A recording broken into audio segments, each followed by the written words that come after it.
Today, I'll show you a simple way to unlock your phone's screen lock or password without losing any data.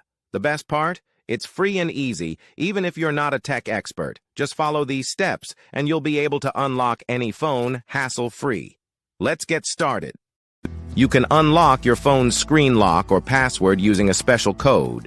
You will need to press on emergency call, and then you must enter a code. This code is unique to each type of phone and is provided by the phone manufacturer. In this video, we're using a code that works specifically for the type of phone we're demonstrating. Here's how you can get the code. Visit this website that provides unlock codes for free using a unique method. And that's it. Now you can unlock your phone without losing any data. See you in the next video. Bye.